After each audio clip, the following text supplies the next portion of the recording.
영혼의 올레길입니다. 올레길 다들 아시죠? 올레길.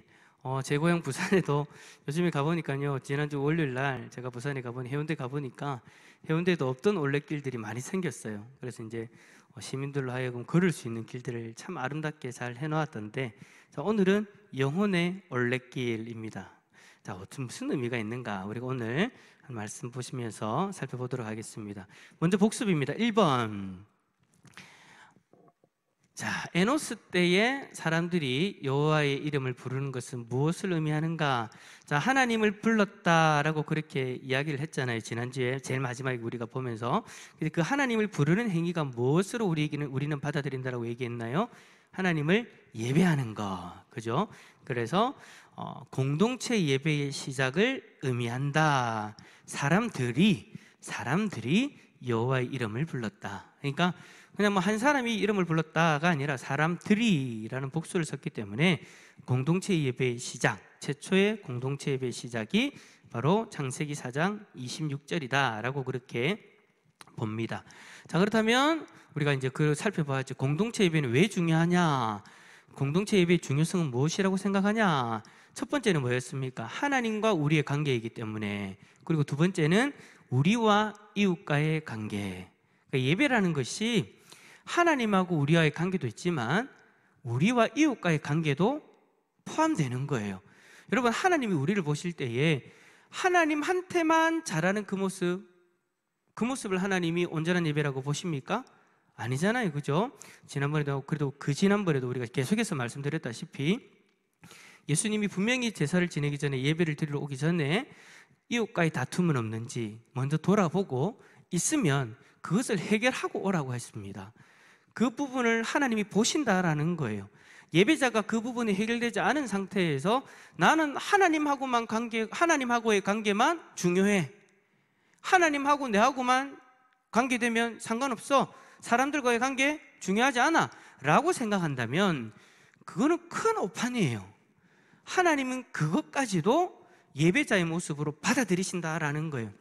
그래서 예배드리기 전에 혹시나 그런 불편한 마음이 있다면 우리가 그 부분을 해결해야 된다라는 것. 그래서 하나님 앞에 예배자는 하나님과의 관계, 그리고 이웃과의 관계, 이 두 가지를 항상 중요하게 생각하고 이 두 가지에 대해서 하나님 앞에 떳떳한 모습이 되어져야 하나님이 그 예배를 받으신다라는 거. 그래서 공동체 예배는 이 두 가지가 너무 중요합니다. 자, 이게 이제 지난주까지의 말씀이었어요. 자, 그렇다면 오늘은 뭡니까? 오늘은 보니까, 자, 창세기 5장 1절에 보니까 책이 등장합니다. 책 하나가 등장하는데 그 책이 무슨 책이냐?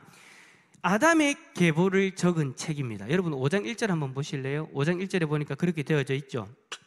아담의 계보를 적은 책을 지금 이야기를 하고 있습니다. 이것은 아담의 계보를 적은 책이니라고 이야기를 하면서 이제 아담의 계보가 적혀 있는 책을 언급을 하고 있는데, 그래서 5장에 보면 아담의 계보에 대해서 쭉 이야기를 합니다. 쭉 이야기를 하고, 그리고 나서 이제 노아의 시대로 넘어오는 거예요. 자, 그래서 우리가 1번 문제를 통해서 우리가 알 수 있는 것은 뭐냐? 모세는 이미 존재하는 책을 인용하고 있는 거예요. 그러니까 그 창세기를 적을 때 이미 아담의 계보라는 책, 아담의 계보가 적혀 있는 책이 존재하고 있었다라는 거. 왜냐하면 성경이 그렇게 기록하고 있잖아요, 그죠? 이것은 아담의 계보를 적은 책이다 라고 그 책을 인용해서 아담의 계보를 쭉 그렇게 나열하고 있는 겁니다. 그래서 그것을 참고했다라는 거. 자, 두 번째 봅시다. 두 번째 보니까 한번 읽어볼까요? 셋세 계보는 시작. 셋세 계보는 가인의 계보와 다른 차이점을 보이고 있다. 가인의 계보가 이름만을 나열하고 있다면 셋세 계보는 구체적인 정보를 제공한다. 어떤 정보를 제공하고 있는가? 그래요. 가인의 계보는 보면 이름만을 거의 나열을 하고 직업 정도, 그 정도만 나열을 하고 있죠. 그런데 셋세 계보는 어떻습니까? 몇 살에 누구를 낳았다, 얼마를 살면서 아들, 딸들을 낳았다, 그리고 몇 년을 살고 향수하고 죽었다, 이 세 가지에 대해서 다 그렇게 기록을 하고 있죠, 그죠? 예, 그게 이제 가인의 계보와 셋의 계보의 차이다라는 거. 예. 자, 3번 한번 읽어봅시다. 시작. 하나님이 에녹을 데려가심으로 세상에 있지 않았다라는 말은 의미는 무엇인가? 자, 에녹이 성경에 기록된 최초로 죽지 않고 하늘로 옮겨진 사람의 기록입니다. 죽지 않고 하늘로 옮겨졌다. 에녹하고 또 누가 있어요? 선지자 엘리야가 있죠, 그죠? 그래서 엘리야의 그 기록에도 똑같은 그런 장면이 기록되어져 있습니다. 하나님이 그를 데리고 갔다라는 그런 표현이 있죠, 그죠? 그래서 에녹이 최초로 하나님이 그냥 데리고 올라가신, 그러니까 죽음을 경험하지 않고 그렇게 올라간 최초의 사람, 그리고 엘리야, 그렇게 구약에서는 드러나고 있죠. 신약에서 누가 있을까요? 아유, 예, 그렇죠. 감사합니다, 권사님. 예수님이, 그죠? 예수님은 이제 좀 다르죠. 앞에 두 사람하고는. 예수님은 죽음을 경험하셨어요. 근데 그 죽음을 어떻게 하셨어요? 이기셨어요. 이기시고 부활하셨어요. 그래서 부활하신 그 몸으로 그대로 하늘로 올라가시죠. 예, 그것이 이제 에녹과 엘리야와 예수님의 차이다라는 거. 자, 그래서 데려가심으로 세상에 있지 않았다라는 말은 하늘로 그대로 옮겨졌다, 죽지 않고. 자, 4번. 하나님의 아들들이 아내로 맞이하는 사람은 누구인가? 여기서 하나님의 아들과 그들의 아내가 의미하는 것은 무엇인가? 자, 5장에서 이제 셋세 후손에 대해서 쭉 이야기를 했어요. 그러고 나서 6장으로 딱 넘어와서 하나님의 아들들, 사람의 딸들이라는 표현을 이제 언급이 되어지죠. 여러분, 이거 지난주에 했던 거 기억나십니까? 제가 지난주에 이 부분에 대해서 간단하게 설명을 드렸어요. 어떤 사람은 하나님의 아들들이라고 이야기하니까 천사들이다. 또 어떤 사람들은 진짜 하나님의 아들들, 그러니까 신의 아들들로서 예수님이 첫째고 그 외에 아들들이 있었다라고 그렇게 이야기를 하면서 그 아들들이 내려와가지고 사람의 딸들, 진짜 이 땅에 있는 사람의 딸들과 그렇게 결혼을 해서 아이를 낳았다. 그게 여러분들이 아는 어떤 신화와 많이 연결되어지죠. 어떤 신화예요? 그리스 신화에 보면 제우스의 아들 제우스가 내려와가지고 결혼을 해서 아를 낳았더라. 그래서 반신반인 그래가지고 뭐 어떤 존재들이 막 그래 있잖아요, 그죠? 그래서 뭐 신의 족보가 쫙 나오잖아요, 그죠? 그러니까 그런 것과 연결시켜서 진짜 신의 아들들이다라고 이야기를 하는데 우리는 그렇게 받아들이지 않습니다.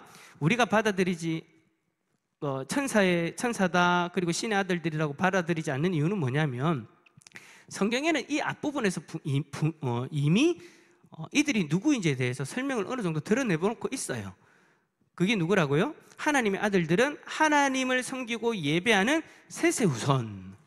그리고 사람의 딸들이라는 사람의 아들들이라는 것은 하나님을 섬기지 않고 하나님을 떠나서 하나님의 뜻과는 상관없이 살아가는 가인의 후손들. 그래서 이제 하나님의 아들들이 사람의 딸들과 결혼을 했다라는 그 말의 의미는 뭐냐면, 그러니까 요즘 시대로 이야기하면 이건 거예요. 믿는 사람이, 하나님을 믿고 하나님을 섬기는 사람이 믿음이 없는 사람과 결혼을 하는 것. 지금 우리의 시대에 맞춰서 이야기한다면 그런 이야기다라는 거죠. 그러면서 가인의 후손은 계속해서 죄를 짓고 하나님을 떠나고 그렇게 살아가는데 사람의 딸들, 가인의 후손들과 하나님을 섬기는 아들들이 만나서 결혼을 하다 보니까 어떤 일이 일어납니까? 하나님의 아들들까지도 오염되기 시작하는 거예요. 뭐에 오염돼요? 죄에 오염되기 시작하는 거예요. 가인이 하나님을 떠나고 하나님의 말씀에 순종하지 않고 성을 지어서 그렇게 끝까지 하나님 앞에 버티고 있는 그 모습, 그 죄된 모습이 하나님의 아들들에게까지 다 퍼져가지고 성경이 뭐라고 되어 있습니까? 세상에 죄악이 가득함으로 라고 그렇게 기록되어져 있는 거예요. 분명히 하나님을 섬겨야 되는 하나님의 아들들이 있음에도 불구하고 셋의 후손들이 있음에도 불구하고 그 아버지의 신앙, 그 할아버지의 신앙, 그 아버지의 신앙들을 다 버려버리고 사람의 딸들과 결혼해서 가인의 후손들과 결혼해서 죄악의 길을 걸어가게 되었다. 그래서 이 땅에 죄악이 만연하게 되어진 겁니다. 그래서 5번으로 넘어가죠. 하나님은 물심판을 작정하시는데 그 이유는 무엇인가? 그리고 심판을 결정하신 하나님의 느끼신 감정은 무엇인가? 하나님이 왜 이 땅을 물로 심판하기로 작정하셨다고요? 세상에 죄악이 가득함으로. 세상에 죄악이 가득해진 이유가 그거인 거예요. 셋의 후손들이 하나님을 잘 섬겼으면 문제가 없었어요. 가인의 후손은 원래 그렇다 치고 셋의 후손들이라도 하나님 앞에 제대로 예배드리고 하나님을 제대로 섬겼으면 아무 문제가 없는데, 그 하나님의 아들들이 사람의 딸들과 결혼해서 자신의 신앙을 버려버린 거예요. 그러다 보니까 세상의 죄악이 가득하게 된 겁니다. 그 모습을 보시고 하나님에 대해서 뭐라고 얘기하십니까? 한탄하시고 마음에 근심하셨다. 한탄하시고 마음에 근심하셨다. 저는 참 이 말씀을 보면서 이 땅에 하나님의 백성들이 죄를 짓고 살아가면 하나님의 마음이 저렇구나, 하나님의 마음이 한탄하시고 근심하시는 저 모습이 이 땅을 바라보시는 하나님의 마음이구나 라는 생각을 하게 됩니다. 그런데 참 한 번씩 끔찍한 것은 하나님이 나를 바라보실 때 그런 마음을 가지시는 것은 아닐까, 하나님이 지금 나를 바라보실 때 하나님은 어떤 마음을 가지실까에 대한 생각을 하게 되더라고요. 우리도 한 번씩 그런 생각을 좀 해봤으면 좋겠어요. 하나님이 지금 나를 바라보신다면 하나님은 과연 마음이 어떠실까? 어쨌든 노아의 시대에는 하나님이 그 땅을 보시고 사람들이 죄악이 가득한 것을 보시고 하나님 마음에 한탄하시고 근심하셨다라는 것. 그래서 하나님 어떻게 하기로 작정하십니까? 리셋하기로 작정하십니다. 다시 시작하기로 작정하십니다. 뭘로 심판을 하세요? 물로 심판을 하셔서 다시 한 가정을 통해서 다시 하나님을 섬기는 사람들로 가득해지기를 그를 바라는 마음으로 시작을 하시죠. 그 가정이 누구의 가정이에요? 노아의 가정인 거예요. 그거를 우리가 다음 주에 이제 살펴보게 됩니다. 자, 오늘까지 이 말씀들을 가지고 좀 더 깊이 우리에게 적용하면서 한번 말씀을 살펴보았으면 좋겠습니다. 한번 읽어봅시다. 삶의 내비게이션 1번 시작. 사람이 보통 800에서 900년을 살던 시대에 에녹의 365년은 짧은 기간이다. 그러나 그는 하나님과 동행하는 삶을 살았다. 에녹의 삶에 대한 조명은 그가 얼마나 살았는가 보다는 어떻게 살았는가에 초점을 맞추고 있다. 당신은 젊었을 때 어떤 사람을 추구했는가? 자, 그렇다, 그죠? 우리는 참 오래 살고 싶잖아요, 그죠? 우리 중에서 나는 빨리 가고 싶어요 하시는 분 있어요. 솔직히 말은 아유, 조금만 살다 가지, 짧고 굵게 살다 가지라고 그렇게 이야기는 해도 막상 죽음이라는 것이 내 앞에 닥치면 그렇지 않죠. 사람의 마음은 다 그런 것 같아요. 오래 살고 싶어 해요. 그렇죠? 다 오래 살고 싶어 하는데 중요한 건 그런 것 같아요. 얼마나 오래 사냐가 중요한 것이 아니라 어떻게 살았나. 에녹이 여러분 하나님 앞에 그렇게 죽음을 경험하지 않고 올라간 이유가 뭡니까?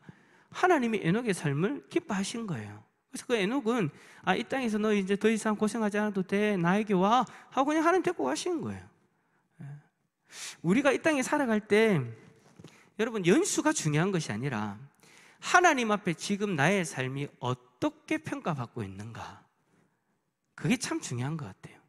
이제 오늘 문제를 보면 당신은 젊었을 때 어떤 사람을 추구했는가 를 좀 한번 이야기를 좀 해보면 참 많은 이야기들이 나올 것 같은데, 지금 우리가 이제 또 나와가지고 이야기하거나 그런 기에는 좀 우리가 좀 여러 가지 힘듦이 있잖아요. 제가 이제 한번 이야기를 해보려고 생각을 해봤어요. 당신은 젊었을 때 어떤 사람을 추구했는가? 나는 아직도 젊은데. 그래서 제가 여러분들에게 뭘 이야기를 하겠습니까? 근데 가만히 좀 더 어릴 때를 생각해 보니까 어떻게 살아갈까에 대해서는 솔직히 별로 고민을 안 해봤던 것 같아요. 어떻게 살아갈까? 그러니까 어떻게 살아갈까의 그 질문의 그 의도가 뭡니까? 하나님 보시기에 어떻게 살아갈까잖아요, 그죠? 그런데 정말 내가 한순간 한순간 지금까지 살아오면서 하나님 앞에 어떻게 살아갈까에 대한 진지한 고민을 해보면서 살았는가? 말은 많이 했어요. 설교 때도 많이 했고 여러 사람하고 이야기할 때도 그런 이야기는 많이 했어요. 그런데 정작 진짜 실제적인 삶을 살아갈 때에 내가 정말 이 삶을 하나님 앞에 드릴 때 하나님 기뻐하실까에 대한 생각, 거기에 대해서 의식적인 어떤 깨어있음, 그런 어떤 시간들은 잘 없었던 것 같아요. 그냥 다가오니까 그냥 부딪히고 지나가는 그런 시간들도 많았고, 엉뚱한 데 관심이 꽂혀가지고 자꾸 그것만 어떻게 생각하고 그것만 어떻게 해보려고 하는 그런 어떤 모습으로 살았을 때가 참 많았던 것 같아요. 지금 이 순간 내가 하나님 앞에 어떻게 살아갈까? 하나님 앞에 어떤 평가를 받으니 어떻게 살아가는 것이 옳은 것일까에 대한 고민 한번 우리가 좀 하면서 살아가야 되지 않을까? 우리 여기 계신 우리 장로님들, 권사님들, 집사님들은 저보다 더 오랜 시간을 더 살아오셨잖아요. 그죠? 여러분들은 다 고민해 보셨을 거예요. 하나님 앞에 내가 어떻게 살아갈까? 근데 한 번씩 제가 이제 이야기를 들어보면 예전에는 그런 생각을 많이 했는데 사는 게 너무 바빠가지고 이제 요즘엔 잘 못해요, 생각 못해요 라는 분들이 간혹 계시더라고요. 혹시나 우리 여기 계신 성도님들 중에도 한번 좀 스스로를 좀 돌아보셨으면 좋겠어요. 내가 하나님 앞에 어떻게 살아가고 있는가? 내가 지금 집중하고 있는 것이 좀 더 살기 위해 집중하고 있는가? 아니면 하나님 앞에 더 인정받기 위해 살아가고 있는가? 하나님 앞에 내가 어떻게 살아가고 있는가? 한번 좀 고민해 볼 수 있는 오늘이 저녁이 되었으면 좋겠습니다. 이 자리에는 또 부부로 오신 분들도 계시잖아요. 그죠? 부부로 오셨으면 오늘 집에 가실 때 한번 차 안에서라도 한번 이야기를 해보셨으면 좋겠어요. 요즘 어떻게 살고 있어요? 뭘 중요하게 생각하고 있어요? 아니면 오늘 딱 집에 가셔가지고 자녀들한테, 울릉도에 있는 자녀들한테 전화를 해보는 거예요, 권사님. 전화하셔가지고 요즘 그래, 뭐 어떻게 사니? 무엇을 생각하며 사니? 하나님 보시기에 어떻게 사느냐가 중요하다. 그런 이야기들을 쭉 한번 나눠보시면 좋지 않을까라는 생각을 하게 되어집니다. 자, 따라서 합시다. 길게 사는 것보다 어떻게 사느냐가 중요하다. 다시 한 번 더. 길게 사는 것보다 어떻게 사는 것도 중요하지만 어떻게 사느냐를 중요하게 생각하면서 길게 사면 더 좋다. 하나님 앞에 기쁨이 되는 삶을 더 오래 살아가지고 하나님 앞에 더 영광 돌리면 더 좋잖아요. 그죠? 이거를 너무 또 확 잘라서 극단적으로 생각하는 것도 아닌 것 같아요.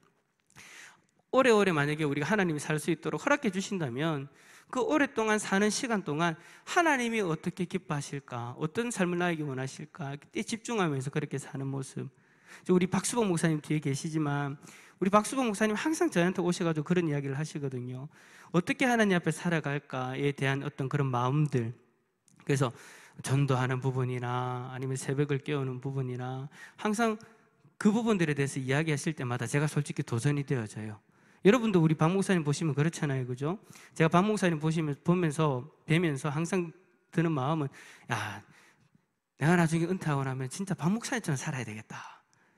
매일 새벽마다 전도지 나눠주시고 가셔가지고 사람들 만난 이야기, 전도한 이야기, 그 이야기를 할 수 있다는 것 자체가 진짜 하나님 보시기에 아름다운 모습이잖아요. 그죠? 그런 모습들이 우리들의 삶 가운데 넘쳐날 수 있기를 축복합니다. 자, 2번 문제 한번 읽어봅시다. 시작.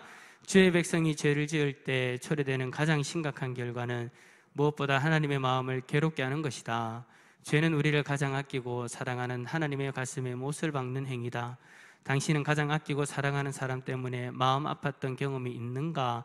어떤 상황이었는가에 하나님의 백성이 하나님 앞에서 죄를 짓고 살아가면 하나님 마음이 아프시대요. 하나님 마음이 근심이 생기신다. 그러니까 여러분 하나님 마음에 근심이 생긴다라는 것은 우리가 생각하는, 우리가 경험하는 그런 것과는 좀 다를 거예요. 왜냐하면 우리가 하나님의 마음을 우리의 글로 표현하는 것이 이러한 표현이지만 하나님은 어쨌든 우리의 죄된 모습을 보시고 불편하다는 것만은 정확하죠. 그죠? 그래서 하나님이 지금 우리의 오늘 모습을 보실 때 하나님의 마음은 불편하실까? 아니면 기뻐하실까에 대한 부분들에 대해서 한번 좀 진지하게 고민해 봤으면 좋겠어요. 멀리 돌아보지 마시고 오늘 하루 내 입에서 나왔던 여러 말들이 있잖아요. 오늘 하루 내 생각으로 했던 여러 가지 일들이 있잖아요. 그죠? 그거를 하나님이 하나하나 다 보고 계시는데 그것을 하나님이 하나하나 보시고 뭐라고 하실까요? 그 여러분이 아시죠? 하나님 뭐라고 하실지. 왜냐하면 이것이 하나님 보시기에 합당하다? 아니다를 우리는 하나님 말씀을 통해서 알고 있으니까 스스로를 한번 좀 그렇게 돌아봤으면 좋겠고 우리의 삶이 하나님 앞에 아픔, 근심이 아니라 하나님 앞에 기쁨을 드리는 삶이 되었으면 좋겠습니다. 제가 고민을 해봤어요. 당신은 가장 아끼고 사랑하는 사람 때문에 마음 아팠던 경험이 있는가? 있는데 말하면 또 안 될 것 같은 느낌도 들고 요거는 이제 소그룹별로 모여가지고 이야기할 때 허심탄회하게 좀 이야기할 수 있을 것 같은데, 오늘도 제가 만약에 여기서 이야기하면 집에 가면 혼날 것 같아요. 집 얘기 좀 하지 마라! 할 것 같아가지고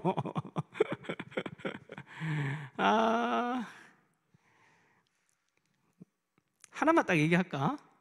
뒤에는 지금 벌써 긴장하고 있습니다. 얘기를 할지 안 할까 싶어가지고 예. 제가 제일 처음에 딱 충격받았던 하나 사건이 있어요. 우리 애들이 뒤에 있는데, 여러분 애들은 크면서 싸워요 안 싸워요? 당연히 싸우죠. 여러분 당연한 겁니다. 그죠? 우리 집만 특이한 게 아니에요. 그죠? 근데 제가 참 못됐어요. 어떤 마음을 가졌냐면, 우리 아이들은 안 싸울 거야. 자, 제가 어릴 때는 그렇게 싸워놓고 우리 아이들은 안 싸울 거야 라는 어떤 말도 안 되는 희망을 가지고 살았었어요. 근데 제일 처음에 둘이 싸우는 거 딱 보고 그게 당연한 건데, 제가 솔직히 충격을 받았어요. 어떻게 내 딸들이 서로 싸우나? 이야, 그러면서 옛날을 생각해 봤어요. 아, 어머니 아버지도 똑같은 마음이었겠다. 저희 집은 아들이 둘이에요. 아들이 둘이었는데 아들 둘이 싸우면 여러분 아시잖아요. 그죠? 아시는 분은 아실 거예요. 아, 그냥 형님 그렇게 하시면 안 됩니다, 이런 싸움이 아니잖아요. 그죠? 야, 이게 장난이 아닙니다. 근데 어머니가 정말 힘들어 하셨어요. 근데 그거를 이제 제가 이제 그 자리에 서 보니까 이제 그 마음이 아프다라는 것을 깨닫게 되더라고요. 근데 오늘 문제에서는 뭐예요? 그 마음이 곧 누구의 마음이다라고 얘기하는 거예요. 하나님 마음이다. 우리가 죄를 지어서 누군가의 죄로 말미암아, 누군가의 연약함으로 말미암아 내 마음이 아프듯이, 우리를 사랑하시는 하나님이 우리를 바라보시며 기대하는 마음들이 있는데, 그것을 세상적인 어떤 연약함으로 죄된 모습으로 하나님 앞에 근심거리가 될 수 있다는 거, 하나님 마음에 아픔을 드릴 수 있다는 거, 우리가 그거 생각하면서 하나님 앞에 올바로 살아갈 수 있는 저와 여러분 될 수 있기를 축복합니다. 자, 세 번째 한번 읽어봅시다. 좀 길지만 읽어봅시다. 시작. 인간의 잘못으로 만물도 심판을 받게 된다. 인간이 자연을 다스리는 지도자로서 제 역할을 감당하지 못하고 하나님 앞에 범죄하면 그의 지휘 아래에 있는 모든 피조물이 함께 심판을 받는 것이 성경의 가르침이다. 인간의 죄와 자연 파괴의 규모는 서로 비례한다. 그 모습을 어디서 발견할 수 있는가? 자연을 보호하기 위해 당신은 한 주 동안 무엇을 하겠는가? 뭐 이거는 뭐 말하면 입만 아프죠. 그죠? 우리가 다 잘 알고 있잖아요. 요즘에 뭐 지금 황사가 넘어오는 것도 결국에는 뭐예요? 바로 이러한 모습이죠. 만물이 오염되어져서 파괴되어져서 이런 일들이 일어나는 거예요. 여러분 작년 봄 하늘 기억나십니까? 중국의 공장 다 멈추고 아무것도 안 할 때 작년 봄 하늘 어땠어요? 제가 똑같이 얘기했어요. 작년에 이때까지 이런 봄 하늘 처음 본다고. 얼마나 맑았어요. 파랗고 진짜 황자도 없었잖아요. 그죠? 근데 보세요. 공장 돌아가기 시작하고 막 중국에서 지금 황사 넘어오기 시작하니까 오늘도 하늘이 장난이 아닙니다. 그죠? 한두 달 전이었습니까? 그때는 진짜 심각한 적이 한 번 있었잖아요. 그죠? 그때 제가 여러분들에게 말씀드렸지만 부산 내려갈 때 차 타고 내려가는데 앞이 거의 뭐 안 보일 정도로 그렇게 심각했으니까 그런 일들이 일어나는 거예요. 그러면서 요즘 참 드는 마음이, 어떻게 하면 이 부분들을 우리가 하나님이 관리하라고 주신 이 만물을 어떻게 하면 하나님 주신 그 마음을 가지고 그 사명을 잘 이루며 갈 수 있을까, 살 수 있을까? 우리의 죄 때문에 파괴되어진 그 만물의 모습을 보면서 어떻게 하면 회복할 수 있을까? 내가 할 수 있는 게 뭘까? 요즘 고민을 좀 많이 하는데 요즘 그런 생각이 들더라고요. 일회용품을 좀 적게 써야 되겠다. 그래서 이제 종이컵이나 비닐 어떤 봉투나 그런 것들도 좀 아껴 써야 되겠다. 아니, 안 쓰도록 노력해야 되겠다. 그래가지고 요즘 머그컵을 좀 많이 쓰려고 머그컵을 요즘 많이 들고 다니기도 하고요. 물론 없을 때는 또 쪼개난 종이컵 우리 있는 거 있잖아요. 그죠? 얇은 거. 그것도 쓰기도 하긴 하지만 어쨌든 최대한 한번 그렇게 해보려고 노력하고 있습니다. 그리고 비닐봉지 안 쓰고 요즘에 그 장바구니 또 들고 다니려고 또 많이 노력을 하는데, 여러분 스스로도 한번 그런 부분들을 신경을 많이 쓰고 계실 거예요. 그러니까 제가 한 며칠 전에 TV를 보니까 어떤 사람은 완전히 거기에 딱 꽂혀가지고 진짜 그 부분들에 대해서 철저하게 막 사는 사람들도 있더라고요.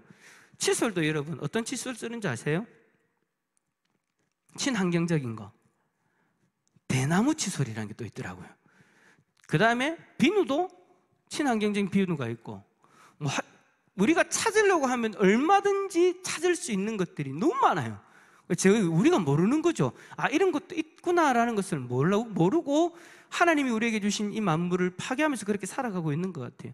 근데 조금만 신경 쓰면 아, 저 사람처럼 살아갈 수 있는 길들이 있구나라는 것을 보게 되었습니다. 우리가 한번 좀 우리가 창세기 공부를 하니까 이제 이런 부분들에 대해서 한번 좀 생각을 해보셨으면 좋겠어요.